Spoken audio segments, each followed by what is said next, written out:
இந்த வீடியோல இன்னைக்கு எதை பத்தி பார்க்க போறோம் அப்படின்னா, இன்னைக்கு சென்னையில வெள்ளம் எல்லாரும் ரொம்ப கஷ்டப்பட்டுட்டு இருக்காங்க. அந்த மாதிரி சூழ்நிலையில நம்மளோட வண்டி மழையில நனைஞ்சிட்டாலோ அல்லது வெள்ளத்துல மூழ்கிட்டாலோ அந்த வண்டியை அடுத்து எப்படி சரி பண்றது, அந்த வண்டியில என்னென்ன விஷயங்கள்லாம் செய்யணும், என்னென்ன விஷயங்கள்லாம் செய்யக்கூடாது அப்படின்றத நம்ம பைக்கர் 360 டெக்னீஷியன்ட்ட கேட்டு தெளிவா தெரிஞ்சுக்கலாம். வாங்க வீடியோக்குள்ள போலாம். என்னோட வண்டி வெள்ளத்துல மூழ்கிருச்சு அப்படின்னா நான் அதை ஸ்டார்ட் பண்றதுக்கு என்னென்ன விஷயங்கள்லாம் பண்ணணும், பண்ணக்கூடாது, நம்மளோட சப்ஸ்கிரைபர்ஸ்க்கு நல்லா புரியுற மாதிரி தெளிவா விளக்கம் கொடுங்க. கண்டிப்பா. ஏண்டா இப்போ உள்ள சூழ்நிலைக்கு சென்னையில அதிகமான மழை பெஞ்சுக்கிட்டு இருக்கு.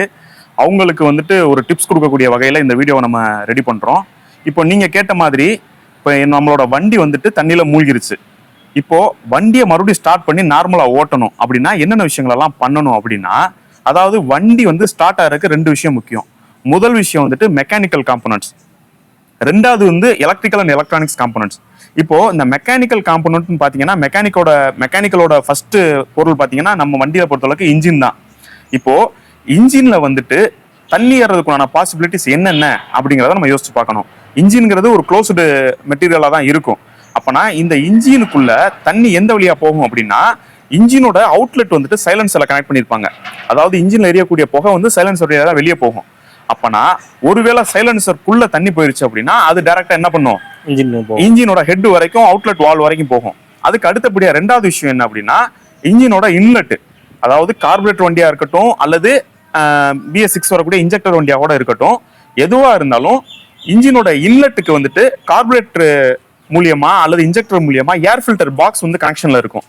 அப்பனா அந்த ஏர் ஃபில்டரோட பாக்ஸ் தண்ணி மூலியமா ரொம்பிருச்சு அப்படின்னா உங்களுக்கு அப்போதைக்கு என்ன பண்ணும், நீங்க வண்டியை ஸ்டார்ட் பண்ணி பார்க்கும் பொழுது அந்த கார்பரேட்டர் பாக்ஸ் மூலியமா அந்த தண்ணி உங்களுக்கு இன்ஜினோட ஹெட்டுக்குள்ள போக வாய்ப்பு இருக்கு. இந்த ரெண்டு விஷயத்தை தாண்டி உங்களுக்கு இன்ஜினுக்குள்ள தண்ணி போறதுக்கு வாய்ப்பே இல்லை.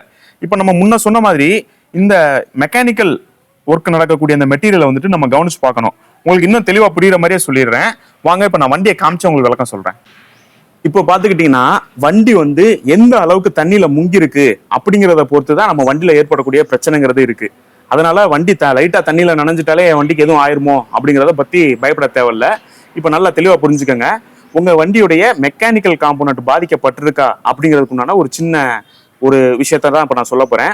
அதாவது வண்டி போயிட்டு இருக்கும் பொழுது திடீர்னு ரோட்ல அதிகமான தண்ணி இருக்கக்கூடிய பள்ளத்துல வண்டியை விட்டுட்டீங்க. விட்டோன்னே உங்க வண்டியில தண்ணி இந்த அளவுக்கு வருதுன்னு வைங்களேன், அதாவது தண்ணியோட மட்டம் இந்த அளவுக்கு வருது அப்படின்னு சொன்னா உங்க வண்டிக்கு எந்த பிரச்சனையும் இல்லை. முதல் விஷயம். இப்ப இந்த தண்ணியோட லெவலு இதை தாண்டி கொஞ்சம் இப்படி இந்த அளவுக்கு வந்துருச்சு, இந்த அளவுக்கு தண்ணி நனைஞ்சிருச்சு வண்டி அப்படின்னா இந்த சைலன்சர் ஓட்டை விட இந்த தண்ணியோட அளவு அதிகமா இருக்குங்களா, அப்பனா தண்ணி என்ன பண்ணும், சைலன்சருக்குள்ள போகும். இதை நல்லா புரிஞ்சுக்கோங்க. இந்த சைலன்சருக்குள்ள போகக்கூடிய தண்ணி நீங்க வண்டியை ஸ்டார்ட் பண்ணி ரேஸ்லயே வச்சிருந்தீங்க அப்படின்னா இந்த இது அவுட்லெட் தான், வெளியில இன்ஜினோட அவுட்லெட், இதுக்குள்ள சக்ஷனுங்கிறது நடக்கவே நடக்காது. அதனால பஸ்ட் ஆயிட்டு வெளியில வரக்கூடிய அந்த சைலன்சரோட புகை தொடர்ந்து இது வழியா வெளியில தள்ளக்கூடிய ஆப்ரேஷன் மட்டும்தான் நடந்துகிட்டே இருக்கும். வெளியில தள்ளக்கூடிய ஆப்ரேஷன் மட்டும்தான் நடக்கும். அப்பனா இது வழியா தண்ணி போனாலும் உங்களோட தண்ணியோட அளவு இதுதான். இந்த அளவுக்கு தண்ணி வண்டி முங்கிருச்சுன்னா இப்ப தண்ணி இது வரைக்கும் இருக்கும், சைலன்சருக்குள்ள போகக்கூடிய தண்ணி இது வரைக்கும் ஏறிடும். இப்ப இந்த புகை தொடர்ந்து வெளியே நீங்க ரேஸை விடாமையே வந்துட்டீங்க அப்படின்னா தொடர்ந்து புகை வெளியில இந்த தண்ணியெல்லாம் ஓவர்டேக் பண்ணி வெளியில தள்ளிரும். அப்படியும் இந்த தண்ணியோட லெவலு இதை தாண்டிடுச்சுன்னு வைங்களேன், இதை தாண்டினோன்னே இந்த இடத்துல தண்ணியோட ப்ரெஷர் அதிகமாயிரும். அப்போனா என்ன ஆகும், உங்களுக்கு வண்டியை நீங்க எவ்வளவுதான் ரேஸ் பண்ணாலும் புகை இந்த இடத்துல வெளியில போக முடியாம ஜாம் ஆகுறதுனால வண்டியோடைய கம்ப்ரெஷன் பிளாக் ஆகி உங்களுக்கு வண்டி ஆஃப் ஆயிரும். முதல் விஷயம். இப்ப இந்த மாதிரி கண்டிஷன்ல இருந்துச்சு அப்படின்னா இந்த வண்டியை நம்ம எந்த பிரச்சனையுமே இல்லை, ஈஸியா ஸ்டார்ட் பண்ணிடலாம். சைலன்சரை மட்டும் கலட்டி விட்டு சைலன்சரை இப்படி ஒரு சாய்வான இடத்துல, அதாவது இப்படி நெட்டு வாக்குல வெர்டிக்கலா நீங்க சைலன்சர் ஒரு செவத்துல சாய்ச்சி வச்சுட்டீங்க அப்படின்னா அந்த சைலன்சர்ல உள்ள தண்ணி ஃபுல்லா வெளியில வந்துடும். நீங்க ஜஸ்ட் சைலன்சர் இல்லாம வண்டியோட இன்ஜினை மட்டும் ஒரு தடவை ஸ்டார்ட் பண்ணி பார்த்துட்டு சைலன்சர்ல இருந்து ஃபுல் தண்ணி இறங்கணும்னா நீங்க அகைன் சைலன்சரை மவுண்ட் பண்ணி நீங்க வண்டியை ஸ்டார்ட் பண்ணி ஓட்டிடலாம்.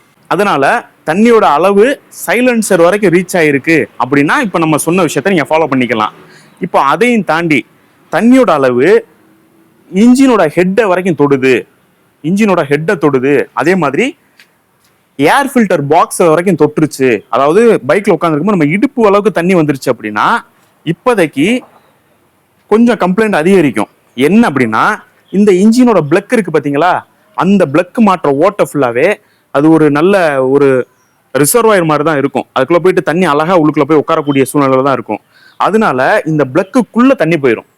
இந்த பிளக்கு அந்த மவுண்ட் பண்ணியிருக்கோம் பாத்தீங்களா பிளக்கு, அதை சுத்தி தண்ணி நிக்கிறனால வரக்கூடிய ஃபயரிங் வந்துட்டு அந்த தண்ணி வந்து இழுத்துக்கிறோம்.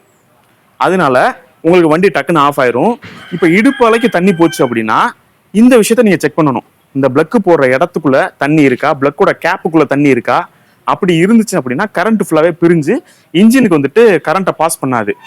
ரெண்டாவது விஷயத்த பார்த்தாச்சு. முதல் விஷயம் சைலன்சர் அளவுக்கு தண்ணி போயிருக்கா அப்படிங்கிறத பார்க்கணும்.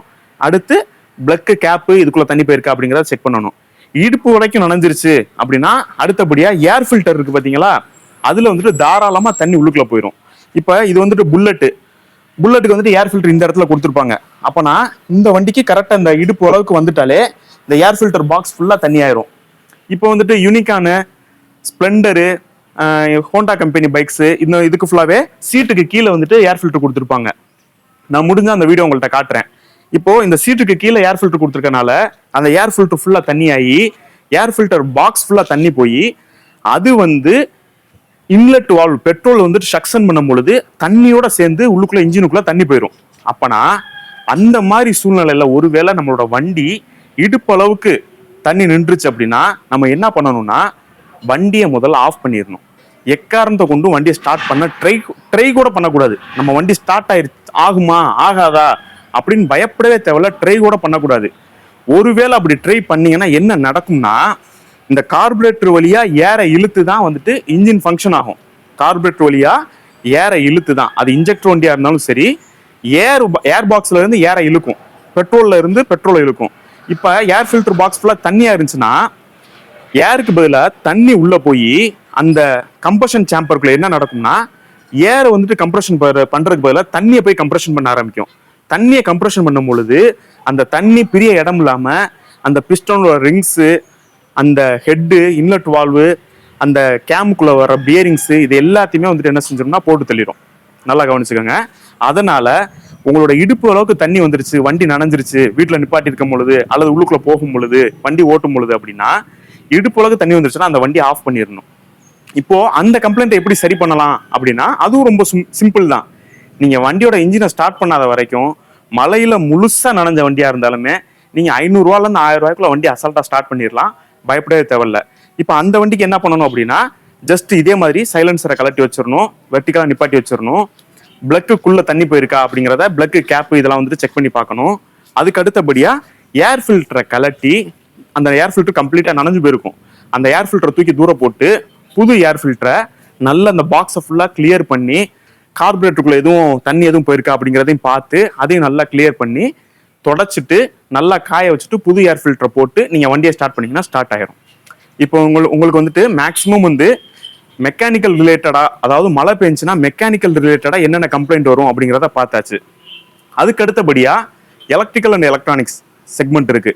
அது ரிலேட்டடா என்ன கம்ப்ளைண்ட் வரும் அப்படின்னா ஒண்ணுமே இல்லை, அந்த பொருள் ஃபுல்லா மழையில நனைஞ்சிரும், ஈரத்துல ஃபுல்லா முங்கிரும், நனைஞ்சிரும். அப்படி ஒரு உதாரணத்துக்கு இப்போ ECU கண்ட்ரோலர் தான் வருது. BS6 மாடல் எல்லாம் வந்துட்டு முன்னாடி வந்துட்டு CDI காயில், TCI காயில்னு வரும். இப்போ வந்துட்டு ECU கண்ட்ரோலர் தான் முழுசா வருது. ECU கண்ட்ரோலர் இருக்கு, இன்ஜெக்டர் இருக்கு, சென்சார்ஸ் அதிகமாக யூஸ் பண்ணியிருக்காங்க, நம்மளோட ஸ்பீடாமீட்டர்ஸ் இருக்கு. இப்போ இந்த மாதிரி ஃபுல்லா நனைஞ்ச வண்டிக்கு நம்ம என்ன பண்ணணும்னா ஒண்ணுமே இல்லை, அந்த சாக்கெட்ஸை ஃபுல்லா கலட்டி முடிஞ்சா அந்த டிவைஸை, அந்த கண்ட்ரோலரையோ CDIயோ TCIயோ கலட்டி நல்ல வெயில்ல காய வச்சிடணும். முடிஞ்ச அளவுக்கு வண்டியை ஸ்டார்ட் பண்ணி பார்க்கறத ட்ரை பண்ணவே கூடாது. ஒருவேளை இந்த மெக்கானிக்கல் காம்போனன்ட்ஸ் ஃபுல்லா நீங்க சரி பண்ணிட்டு இந்த எலக்ட்ரிக்கல் காம்போனன்ட்ஸை கண்டுக்கிறாம நீங்க வண்டியை ஸ்டார்ட் பண்ண ட்ரை பண்ணீங்கன்னா என்ன ஆகும்னா உள்ளுக்குள்ள வந்துட்டு பிளஸ் மைனஸ் வந்துட்டு ஷார்ட் சர்க்யூட் ஆக பார்க்கும். ஏன்டா உங்களுக்கு தெரியும் வாட்டர்ல வந்துட்டு கரண்ட் வந்துட்டு பாஸ் ஆகும். அப்படி நீங்க கிளிக் பண்ணி பார்க்கும்பொழுது கரண்ட் ப்ரொடியூஸ் ஆகும் பொழுது இந்த பிளஸ் போயிட்டு மைனஸோட சேர்றது, மைனஸ் போயிட்டு பாடியோட சேர்றது, இந்த மாதிரி அதிகமான கம்ப்ளைண்ட் வந்துச்சுன்னா உங்களுக்கு வந்துட்டு அந்த காயில் அந்த ECU கண்ட்ரோலர் இதெல்லாம் போயிடுச்சுன்னா 8000 ரூபா 10,000 செலவு வந்துடும். அதனால பயப்படவே பயப்படாதீங்க. உங்களோட வண்டி மழையில நனைஞ்சிருச்சு அப்படின்னா நான் சொன்ன இந்த விஷயத்தெல்லாம் ஃபாலோ பண்ணுங்க. அதாவது சைலன்சரை பாருங்க, பிளக்கு கேப்பை பாருங்க, மேக்ஸிமம் ஏர் ஃபில்டர் வரைக்கும் தண்ணி போகிற அளவுக்கு நிறைய பேர் நினைக்க மாட்டாங்க. குறைஞ்சது சைலன்சரோட முடிஞ்சிடும் வேலை, உங்களுக்கு ஈஸியாக முடிஞ்சிடும். சைலன்சர் மட்டும் கலட்டி வச்சுட்டீங்கன்னா வண்டி ஸ்டார்ட் ஆயிரும். ஒருவேளை அதையும் தாண்டிடுச்சு அப்படின்னா பிளக்கு கேப்பை செக் பண்ணுங்க. அதே மாதிரி ஏர் ஃபில்டர் பாக்ஸை செக் பண்ணுங்க. ஏர் ஃபில்டர் பாக்ஸ்குள்ள தண்ணி போயிருச்சுன்னா பிரீத்தர் ஹோஸ்லாம் வந்துட்டு இன்ஜினோட கனெக்ட் பண்ணிருப்பாங்க. அதாவது இன்ஜினுக்குள்ள நடக்கக்கூடிய கம்ப்ரஷனுக்கு பிரீத்திங் பண்றதுக்காக அந்த பிரீத்தர் ஹோஸ்லாம் ஏர் ஃபில்டரோட கனெக்ட் பண்ணிருப்பாங்க. அதனால உங்களுக்கு வந்துட்டு இன்ஜினுக்குள்ளேயுமே இன்ஜின் ஆயிலோட சேர்ந்து தண்ணி மிக்ஸ் ஆயிரும். அதனால ஒருவேளை ஏர் ஃபில்டர் வரைக்கும் போயிருச்சு அப்படின்னா கலட்டிட்டு ஏர் ஃபில்டரை நீட்டா தொடச்சு போட்டுட்டு இன்ஜின் ஆயில் அழகா கலட்டி விட்டீங்கன்னா இன்ஜின் ஆயிலும் கீழே வடிஞ்சிரும். புது இன்ஜின் ஆயில மாத்திட்டு ஏர் ஃபில்டரை மாட்டிட்டு நீங்க வந்து வண்டியை ஸ்டார்ட் பண்ணலாம். வண்டியை ஸ்டார்ட் பண்றதுக்கு முன்னாடி நான் சொன்ன மாதிரி இந்த எலக்ட்ரானிக்ஸ் பொருட்களை ஃபுல்லாவே கலட்டி சாக்கெட்லலாம் நல்லா ஏர் அடிச்சு நல்ல ஒரு நாள் ஃபுல்லா கம்ப்ளீட்டா வெயில்ல காய வச்சு நீங்க எடுத்து மாட்டி ஓட்டினீங்க அப்படின்னா உங்களுக்கு எந்த பிரச்சனையுமே இருக்காது. இது மூலயமா உங்களுக்கு எந்த ஒரு பாதிப்புமே வராது. ஆனா நீங்க ஸ்டார்ட் பண்ண ட்ரை பண்ணிட்டீங்கன்னா சொல்ல முடியாத அளவுக்கு, நினைச்சு பார்க்க முடியாத அளவுக்கு பல மடங்கு 10,000 இருந்து 20,000 30,000 வரைக்கும் கூட உங்களுக்கு செலவு வர்றதுக்கு வாய்ப்பு இருக்கு. காரணம் வந்து உங்களுக்கு நான் சொல்லிட்டேன், எலக்ட்ரானிக்ஸ் டிவைஸ் ஒன்று போச்சு அப்படின்னா 7,000 8,000 வரும். அதே மாதிரி இன்ஜினுக்குள்ள வந்துட்டு கம்ப்ரஷனுக்கு வரக்கூடிய பிஸ்டன்ஸு இதெல்லாம் போயிடுச்சுன்னா உங்களுக்கு செலவு அதிகமாக வரும். அது போக இப்போ இன்ஜினுக்குள்ள ஃபுல்லாக தண்ணி போயிடுச்சுன்னு வைங்களேன், இன்ஜின் ஆயிலுக்கு பதிலாக தண்ணி தான் உள்ளுக்குள்ள இருக்கும். அப்போதைக்கு நீங்கள் இன்ஜினை ஸ்டார்ட் பண்ண ட்ரை பண்ணீங்கன்னா அந்த பியரிங்ஸ் ஃபுல்லாகவே ஆயில் தன்மை இழந்து தண்ணி ஏறிடும். தண்ணி ஏறினோன்னே ஒரு 2 நாள் 3 நாள்ல வண்டி ஓடும். ஆனால் துரு பிடிச்ச ஒரு பியரிங்ல துரு பிடிச்சிச்சுன்னா என்ன மாதிரி சவுண்ட் வரும், அந்த மாதிரி சவுண்ட்லாம் அதிகமாக கிரியேட் ஆயிரும். அப்புறம் அந்த இன்ஜினோட பியரிங்ஸ் எல்லாம் மாற்றணும் அப்படின்னா இன்ஜினை ஃபுல்லா ஓவரால் பண்ணா மட்டும்தான் மாற்ற முடியுங்கிற சூழ்நிலை வந்துடும். அதனால சிம்பிளா நீங்க என்ன பண்றீங்க அப்படின்னா முடிஞ்ச அளவுக்கு வண்டியை ஸ்டார்ட் பண்றதை தவிர்த்துக்கங்க. ஒரு கிக்கோட பண்ணி பார்த்துறாங்க. ஒரு கிக் பண்ணி பார்த்தீங்கன்னாலும் உங்களுக்கு வந்துட்டு வண்டியோட கதை ரொம்ப பெரிய பிரச்சனை உண்டாக்கிரும். அதனால ஒரு கிக்கோட பண்ணி பார்க்காதீங்க. டைரக்டா கொண்டு போய் ஒர்க் ஷாப்ல விடுங்க. ஒர்க் ஷாப்ல கொண்டு போய் விட முடியாத பட்சத்துல உங்க வீட்லயே நீங்க அமைதியா நிப்பாட்டிடுங்க, வண்டியை நிப்பாட்டிடுங்க. எப்போ ஃப்ரீயா ஆகிறீங்களோ வண்டி அழகா எடுத்து உருட்டி கொண்டு போய் நீங்க ஒர்க் ஷாப்ல கொடுத்து ஒரு நாள் 2 நாள் டைம் கொடுத்தீங்கன்னா உங்களோட வண்டியை பழைய மாதிரியே ரெடி பண்ணி கொடுத்துருவாங்க. ஸோ என்னோட சப்ஸ்கிரைபர்ஸ்க்காக ஒரு அவேர்னஸ் கிரியேட் பண்றதுக்காக நம்ம இந்த வீடியோ ரெடி பண்ணோம். இது போக இன்னும் பல டிப்ஸ் இருக்கு. அது தெரிஞ்சு அப்படின்னா என்னோட சப்ஸ்கிரைபர்ஸா இருந்தாலும் சரி அல்லது டெக்னீஷியன்ஸா இருந்தாலும் சரி நீங்க வந்துட்டு கமெண்ட்ல பதிவு பண்ணுங்க. நம்மளோட மக்கள் பார்த்து தெரிஞ்சுக்கிறட்டும், அவங்களுடைய வாகனங்களை பாதுகாத்துக்கிறட்டும். தொடர்ந்து இணைந்திருங்கள். இது பைக்கர் 360 தமிழ்.